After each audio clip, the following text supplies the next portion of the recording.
नमस्कार, मैं हूं आपके साथ अंजलि सिंह। हमारे खास कार्यक्रम सेहतनामा में आपका स्वागत है। इस कार्यक्रम में हम आपकी सेहत और उससे जुड़ी समस्याओं के बारे में बात करते हैं। आज हमारे साथ जुड़ रहे हैं खंडवा से जिनाली आई हॉस्पिटल में नेत्र रोग विशेषज्ञ डॉक्टर सोमिल जैन, जो आंखों की समस्या और उसके निदान के बारे में जानकारी देंगे। डॉक्टर साहब हमारे साथ जुड़ गए हैं। डॉक्टर सोमिल, बहुत स्वागत है आपका न्यूज 24 मध्य प्रदेश छत्तीसगढ़ पर। नमस्कार, थैंक यू न्यूज 24 को मुझे आमंत्रित करने के लिए। जी डॉक्टर, आंखें हमारी बॉडी का एक बहुत ही इम्पोर्टेंट पार्ट है, तो आज हम उसी के बारे में जानकारी लेंगे। और सबसे पहला सवाल मेरा आपसे यही रहेगा कि कौन कौन सी बीमारियां आंखों में हो सकती हैं? देखिए, बीमारियां अलग अलग एज के हिसाब से आंखों में होती हैं। जैसे जो छोटे बच्चे रहते हैं, जनरली वो खेलना कूदना करते हैं, तो ट्रॉमा जिसको कहते हैं कि चोट के कारण से उनको काफी ज्यादा बीमारी होने के चांसेस रहते हैं। या बच्चे धूल मिट्टी में खेलते हैं तो उसके कारण से एलर्जी की प्रॉब्लम जो बच्चों में काफी ज्यादा देखी जाती है। या कंजंक्टिवाइटिस जो कि धूल मिट्टी के कारण से या उसके जो डस्ट वगैरह पार्टिकल्स रहते हैं उसके कारण से होता है। और अगर बड़ों में देखी जाए तो बड़ों में तो खासकर जो बीमारी रहती है एज रिलेटेड जो रहती है, उम्र के कारण से, बढ़ती उम्र के कारण से वो रहती है 70 से 80% जो नजर कम होने के होती है वो मोतियाबिंद के कारण से होती है। और इसके अलावा ही दूसरे नंबर पे जो नजर कम होने के कारण रहता है वो ग्लोकोमा कहते हैं, जिसे काजबीन कहा जाता है या काला मोतिया भी कहते हैं। उसके कारण से भी काफी लोगों को जो नजर की परेशानियां होती हैं वो होती हैं। और आजकल जैसे कि मोबाइल, टीवी वगैरह या लैपटॉप का यूजेस काफी ज्यादा बढ़ गया है, जैसे लॉकडाउन में भी देखा गया है, तो उसमें कंप्यूटर विजन सिंड्रोम कहा जाता है, जिसे ड्राई आइज कहते हैं, वो भी काफी ज्यादा आजकल आमतौर पे देखी जा रही है। जी डॉक्टर साहब, कैटरेक्ट भी आजकल देखा गया है, ये भी समस्या आम हो गई है। इससे के लक्षण क्या हैं? कैसे इसके बारे में पता लगता है? देखिए, मोतियाबिंद तो ऐसा है कि उम्र के साथ साथ बढ़ता है। ऐसा जनरली देखा जाता है कि 50 से 60 की उम्र के ऊपर ही ये जनरली होता है। ऐसा कोई निश्चित नहीं है कि उससे पहले नहीं होगा, या कई लोगों को 60-70 की उम्र में नहीं हुआ तो क्यों नहीं हुआ।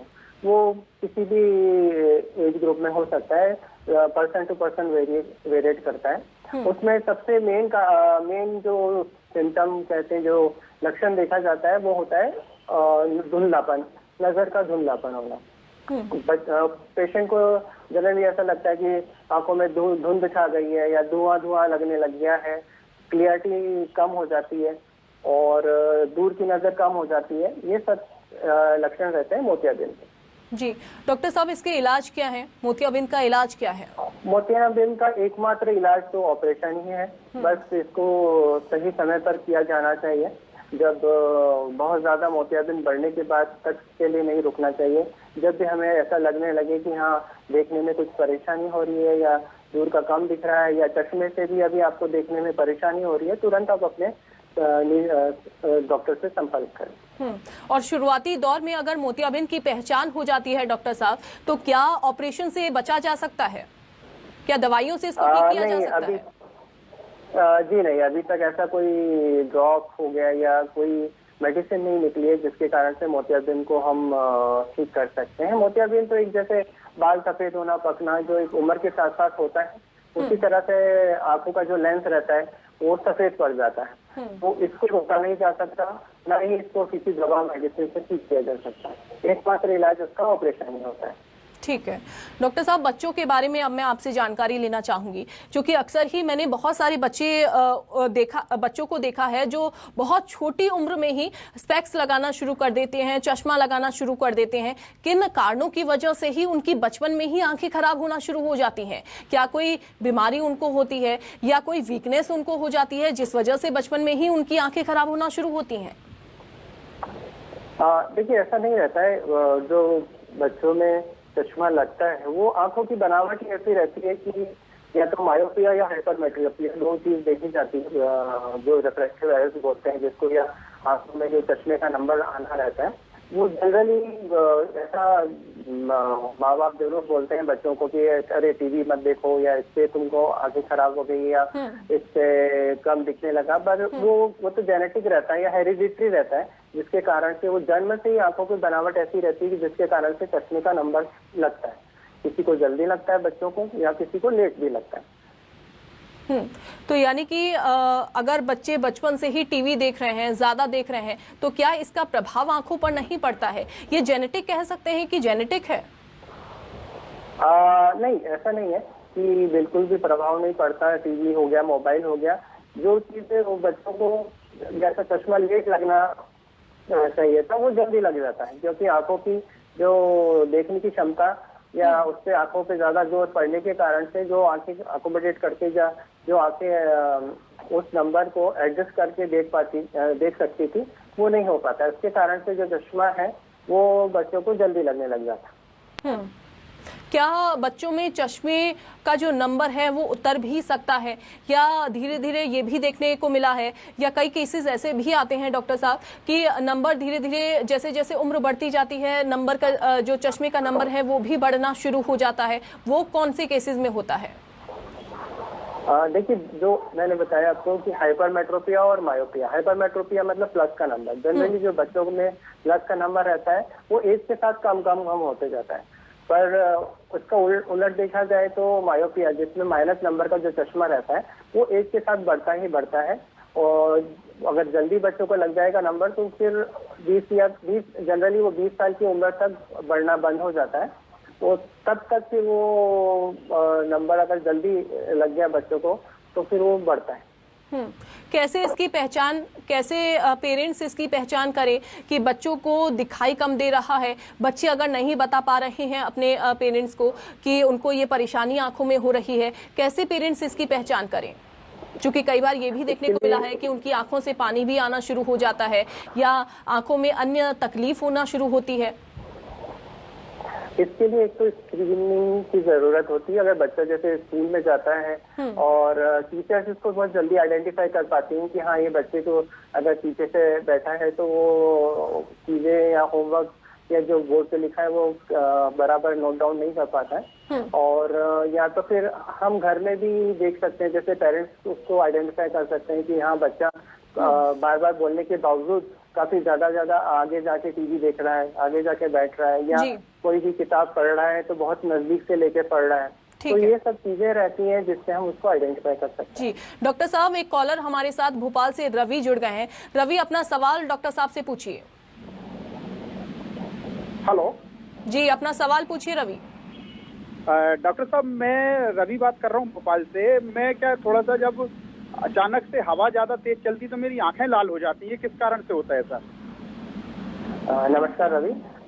एक्चुअली ऐसा होता है कि आप अगर ड्राइव कर रहे हैं तो जो हवा ज्यादा लगती है, किसी को ऐसा रहता है कि वो काफी ज्यादा सेंसिटिव रहते हैं हवा या डस्ट वगैरह के लिए। उसका एक उपाय यह है कि आप उससे बचने के लिए हेलमेट लगाएं, गॉगल लगाएं, जिससे कि वो जो हवा लगती है वो डायरेक्ट आपको आंखों में ना जाए और डस्ट से भी बचाव हो। तो आंखों में जो परेशानी होती है, लालपन होना या दर्द होना या आंसू आना, तो उससे आप बच पाएंगे। जी डॉक्टर साहब, आगे बढ़ते हैं, अपनी चर्चा को आगे बढ़ाते हैं। आंखों की नियमित तौर पर अगर रोजाना आंखों की सफाई ना हो, आंखों का ध्यान ना रखा जाए, तो क्या ये भी कोई बीमारी उत्पन्न कर सकती है? देखिए, आंखों को सफाई रखना, क्लीनिंग करना, ये काफी ज्यादा इम्पोर्टेंट रहता है। जो आंखों में कीचड़ जम जाना या किसी भी, जैसे आप बाहर से आ रहे हैं, घर में आ गए, डस्ट वगैरह, तो आप आंखों को पानी से अच्छे से धोएं नहीं, तो उसके कारण से इन्फेक्शन के चांसेस बढ़ जाते हैं। कंजंक्टिवाइटिस हो गया जैसे, या एलर्जी के चांसेस काफी ज्यादा बढ़ जाते हैं, जिसमें आपको लालपन होना, खुजली आना, आंसू आना, ये सब चीजें से ये आपको परेशानियां आ सकती हैं।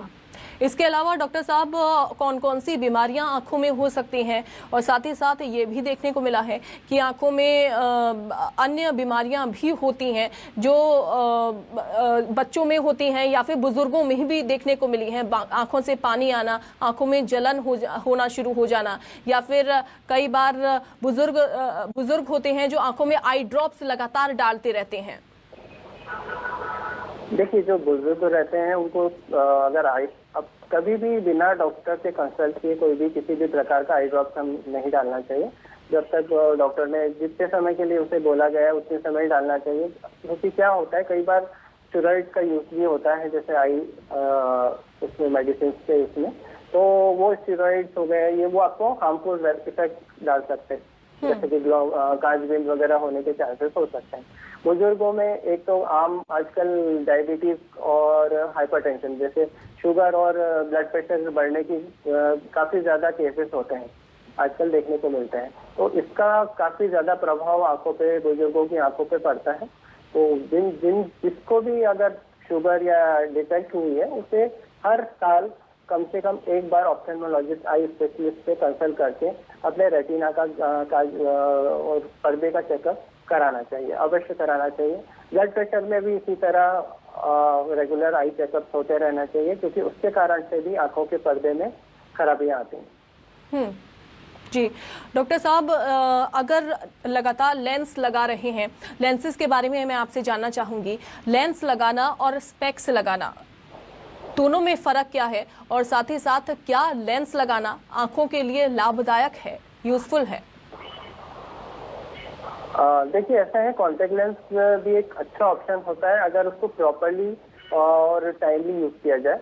आप अगर कॉन्टेक्ट लेंस यूज कर रहे हैं, एक तो प्रॉपर उसका ट्रेनिंग होना चाहिए और कितने उसको प्रॉपर क्लीनिंग होना चाहिए, और उसको 6 से 8 घंटे से ज्यादा आपको नहीं लगाना चाहिए। अदरवाइज लोग क्या करते हैं कि एक बार कॉन्टेक्ट लेंस लगाया, घर से बाहर निकले कि सीधे शाम को रात को आ रहे हैं और कॉन्टेक्ट लेंस पूरे समय आप लगा के रखें। उसमें ये प्रॉब्लम होता है कि जो कॉर्निया रहता है, अपनी पुतली रहती है, उसका ऑक्सीजनेशन नहीं हो पाता है। उसको जो ऑक्सीजन सप्लाई अपने आंखों के आंसू से मिलता है वो कॉन्टेक्ट लेंस लगने के कारण से वो नहीं मिल पाता है। उसके कारण से आंखों में अल्सर होना या इन्फेक्शन होना वो काफी ज्यादा कॉमन हो जाता है प्रोलॉन्ग यूसेज के कारण से कॉन्टेक्ट लेंस के। तो इसलिए अगर आप नियमित रूप से उसको साफ करते रहें, उसको सिर्फ 6 से 8 घंटे तक ही लगाएं, और हर रेगुलरली, जैसे अगर मंथली डिस्पोजेबल है तो हर महीने उसको डिस्पोज करें, या तो फिर ईयरली डिस्पोजेबल है तो उसको 1 साल होने के बाद उसको डिस्पोज कर दें। तो अगर ये प्रॉपर सब चीजें आप मेंटेन करके चल रहे हैं तो फिर आपको कॉन्टेक्ट लेंस में कोई परेशानी नहीं। कॉस्मेटिक इफेक्ट के हिसाब से भी काफी लोग लगाते हैं, और क्लियरिटी थोड़ा सा ये जरूर है कि क्लियरिटी कॉन्टेक्ट लेंस में चश्मे की अपेक्षा बेटर रहती है। अदरवाइज आपको ये है कि एक कॉन्टेक्ट लेंस और चश्मा दोनों साइड बाय साइड यूज करना चाहिए। थोड़े समय के लिए कॉन्टेक्ट लेंस लगा लिए, उसके बाद में घर पे आप बाकी टाइम के लिए आप चश्मा यूज करें। जी बिल्कुल। डॉक्टर साहब, एक और चीज मैं आपसे जानना चाहूंगी कि कमजोर आंखें क्या कारण है, क्यों हो जाती हैं? क्या इसके पीछे कोई साइंटिफिक कारण है? क्या इसके पीछे कोई और वजह देखी गई है या लापरवाही देखी गई है? देखिए, कमजोर आंखें तो जनरली जो रहता है ये आंखों का डेवलपमेंट बच्चों में जो होता है उसके कारण उस समय में काफी क्रूशियल रहता है जिस समय आंखों का डेवलपमेंट होता है, क्योंकि उस समय प्रॉपर न्यूट्रिशन बच्चों को मिलना चाहिए, हरी सब्जियां मिलना चाहिए, फल फ्रूट मिलना चाहिए, क्योंकि यही एज जो शुरू के 10 साल की एज रहती है ये इसमें काफी इंपॉर्टेंट रहती है इसमें, क्योंकि जो भी डेवलपमेंट आपका होना रहता है हो जाता है। तो बच्चों को ग्रीन वेजिटेबल्स खिलाएं, गाजर, पपीता या और पीली सब्जियां जो भी रहती है वो खिलाएं, प्रॉपर आंखों की सफाई रखें। ये सब चीजों के से आपकी आंखें सेहत बन जाती हैं। जी, ऑपरेशन भी किया जा सकता है डॉक्टर साहब, क्योंकि कई बार ये भी सलाह दी जाती है कि बहुत ज़्यादा नज़र अगर कमज़ोर हो जाए, दिखना बंद हो जाए, तो ऑपरेशन की भी सलाह कई बार डॉक्टर्स देते हैं। तो क्या ये ठीक है? देखिए, दिखना बंद हो जाए उसका क्या रीजन है उस पर डिपेंड करता है। अगर मोतियाबिंद है तो नो डाउट उसको ऑपरेशन किया जाएगा, उसको ऑपरेशन करना पड़ेगा। और दूसरा है, अगर काजबिन के कारण से नजर चली गई है या उसके कारण से आपकी नजर कम हो गई, उस केस में पूरी नजर चली गई है तो फिर ऑपरेशन नहीं किया जा सकता। अगर वो अर्ली टाइम में डिटेक्ट हो जाए तो उस समय आप उसका ऑपरेशन करके या ड्रॉप्स वगैरह से उसको बचाया जा सकता है। इसी तरह अगर रेटिना प्रॉब्लम है डायबिटीज शुगर के कारण से, उस केस में, अर्ली केसेस में तो कोई ऑपरेशन की जरूरत नहीं रहती। अगर लेट केसेस हुआ जिसमें अगर आंखों के में पीछे जो पानी रहता है उसमें खून जम गया है, उसके कारण उसमें फिर आपको ऑपरेशन की जरूरत पड़ सकती है। लेकिन डॉक्टर साहब, टीनेज की अगर मैं बात करूं, 18 प्लस के बाद और 25 एज अगर हो जाती है, 25 प्लस के बाद अगर लेजर ट्रीटमेंट अगर आईज में ले रहे हैं अपनी आंखों की रोशनी बढ़ाने के लिए, तो कितना ये ठीक है, कितना ये लाभदायक है, आंखों के लिए कितना ज्यादा इफेक्टिव है ये? देखिए, लेजर ट्रीटमेंट एक ऑप्शन है, इसको कॉस्मेटिक सर्जरी कहा जाता है। जिस तरह से आप कॉन्टेक्ट लेंस लगा रहे हैं, आप नहीं चाहते हैं कि आप चश्मा लगाएं, आपको बिना चश्मे के भी आप अच्छा देखना चाहते हैं, उस केस में ये लेजर सर्जरी, लेसिक सर्जरी जो आई सर्जरी बोलते हैं जिसे, वो रिकमेंडेड रहता है। बट ये भी जरूरी है कि उसका एज लिमिट 20-22 साल के बाद ही किया जाता है, उसके बाद ही करना चाहिए। अदरवाइज नंबर बढ़ने के चांसेस भी रहते हैं ऑपरेशन के बाद भी। और एक बार नंबर स्टेबल हो जाए उसके बाद आप लेसिक सर्जरी के लिए जा सकते हैं। और नुकसानदायक तो नहीं है, ये काफी सेफ सर्जरी होती है, पर बस इसका टाइमली इसको किया जाना चाहिए। और अगर इसको हम सही समय पर करेंगे तो कोई प्रॉब्लम नहीं है। जी, लेजर ट्रीटमेंट के बाद क्या डॉक्टर साहब जो आईज का नंबर है पहले की तरह हो सकता है, जो नॉर्मल आईज होती हैं वो हो सकती हैं, क्या नंबर स्टेबल एक हो सकता है, यानी कि पहली तरीके से दिखना शुरू हो सकता है? देखिए, लेजर सर्जरी जो रहती है वो एक ऑप्शन रहता है। मतलब आप जो जितना चश्मे से आप जितना देख पा रहे हैं उतना ही आप बिना चश्मे से देख पाएंगे। ऐसा नहीं होता है कि आप की रोशनी बढ़ जाएगी या चश्मे से आपको 2 लाइन दिख रही है तो लेजर सर्जरी के बाद आप 4 लाइन देख पाएंगे, ऐसा नहीं होता है। वो सिर्फ एक सब्स्टिट्यूट रहता है, आप उसका एक ऑप्शन रहता है कि हाँ, आप चश्मा नहीं लगाना चाहते, आप लेजर सर्जरी करेंगे। लेजर सर्जरी से आंखों की रोशनी में कोई बढ़ोतरी नहीं होती, बस वो आपका चश्मा हट जाता है, आप एक ग्लास फ्री लाइफ एंजॉय कर सकते हैं। जी डॉक्टर साहब, एक और चीज मैं आपसे समझना चाहूंगी कि लगातार लाइट में अगर काम करने से आंखों पर रोशनी बहुत ज्यादा पड़ रही है और वो रोशनी आंखों पर चुभ रही है, वो कौन से केसेस में होता है? क्या ये भी कोई बीमारी का संकेत है या फिर वो कमजोर आंखों की वजह से हो रहा है? आंखों पे रोशनी पड़ना ज्यादा जनरली होता है ड्राई आईज में होता है। जब रोशनी चुभने लग जाती है, आप प्रोलॉन्ग लैपटॉप, कंप्यूटर या मोबाइल के यूज करते हैं या अंधेरे में आप मोबाइल चला रहे हैं, उस केसेस में आंखों में जो है अच्छे हार्मफुल इफेक्ट पड़ते हैं, जो ग्लेयर पड़ती है उसके कारण से। और उसी केस में फिर ये आंखों में चुभन होना, परेशानी होना ये होती है, तो हमें उसे अवॉइड करना चाहिए। प्रॉपर लाइट में, मोबाइल की लाइट भी आपका एडजस्टेड होना चाहिए, ज्यादा ब्राइटनेस नहीं होना चाहिए। अंधेरे में आप मोबाइल ना चलाएं। रात के समय में जो आपको परेशानियां होती है उसके लिए आप एंटी ग्लेयर ग्लासेस आते हैं, ब्लू लाइट फिल्टर ग्लासेस आते हैं, वो यूज कर सकते हैं। और बहुत ज्यादा परेशानी हो रही है कि आपको आंसू भी आ रहे हैं, खुजली हो रही है, जलन हो रही है, तो फिर अपने आई स्पेशलिस्ट से आपको कंसल्ट करना चाहिए। जी डॉक्टर साहब, ये भी कहते हैं कि आंखें बहुत कुछ बयां करती हैं। आंखें हमारे शरीर के बारे में बताती हैं, आंखें हमारे शरीर में कौन सी बीमारी हो रही है उसके बारे में भी बताती हैं। तो क्या आंखें ये भी बताती हैं कि हमारी आंखों में कौन सी बीमारी हो रही है और कौन सी बीमारी होने वाली है? देखिए, अभी ये जो आंखों का रेटिना रहता है वो उसकी ब्लड वेसल्स काफी, मतलब एक उसी ये जो रेटिना है वो हम सबसे बहुत जल्दी एक्सेस कर सकते हैं। कोई भी किसी भी प्रकार की बीमारी है, जिस तरह से डायबिटीज देखा जाए, कई बार तो ऐसा भी होता है कि पेशेंट्स हमारे पास आते हैं, हम उनका रेटिना फंडस चेकअप करते हैं और पता चलता है कि आंखों में खून के धब्बे आ गए हैं या कुछ चेंजेस आते हैं। फिर शुगर चेक करवाने के बाद पता चलता है कि शुगर लेवल चेक कराने के बाद उनको डायबिटीज है। तो ये डायबिटीज हो गया, हाइपरटेंशन हो गया, ये दोनों बीमारी हैं जो काफी जल्दी आंखों में असर करती हैं और उसके बाद में फिर दूसरी शरीर के दूसरे अंगों में इसका इफेक्ट आने लगता है। तो अगर हमें आंखों में कुछ भी डायबिटीज का अंश दिखता है, कुछ भी पर्दे में खराबी दिखने लगती है, तो हमें फुल बॉडी चेकअप वगैरह करा के और उसके लिए आगे हमें डॉक्टर को कंसल्ट करके उसका ट्रीटमेंट कराना चाहिए।